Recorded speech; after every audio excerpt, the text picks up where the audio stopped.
অ্যাস্ট্রোলজির মধ্যে যদি কোনো প্ল্যানেট মোস্ট ইম্পর্ট্যান্ট প্ল্যানেট হয়, সেটা হচ্ছে চন্দ্রমা বা মুন। কেন এতটা ইম্পর্ট্যান্ট? কারণ প্রথমত যে কোনো কিছু করার আগে আমরা প্রথমত মেন্টালি ভাবি, তারপরে সেটা অ্যাকশনে পরিণত করি। তো মুনকে যদি তোমরা ঠিক মতো রাখতে চাও, বা মুনকে যদি তোমরা সঠিক জায়গাতে বা সুরক্ষিত রাখতে চাও, তাহলে মুনের সাথে যে প্ল্যানেট খুব ক্লোজ ডিগ্রিতে বসে আছে, সেই প্ল্যানেটের অ্যাক্টিভিটি যত তুমি করবে, তত মুন তোমার পজিটিভ কাজ করতে আরম্ভ করবে। মুন অ্যাকচুয়ালি নারী জ্যোতিষের ক্ষেত্রে ম্যালেফিক প্ল্যানেট হিসেবে দেখা হয়। যেমন মুনের সাথে যদি কেতু থাকে, তাহলে তুমি অকাল্ট বা অ্যাস্ট্রোলজি রিলেটেড সাবজেক্টের মধ্যে পড়াশোনা করো। যদি ধরো মার্স থাকে, তাহলে ফিজিক্যাল অ্যাক্টিভিটির মধ্যে ইনভলভ থাকো। যদি মার্কিউরি থাকে, তাহলে পড়াশোনা এডুকেশনের মধ্যে তুমি ইনভলভ থাকো। তাহলে মুন তোমার কি পজিটিভ কাজ করতে আরম্ভ করবে।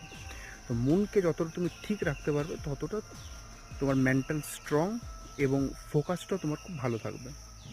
অ্যাস্ট্রোলজির মধ্যে যদি কোনো প্ল্যানেট মোস্ট ইম্পর্ট্যান্ট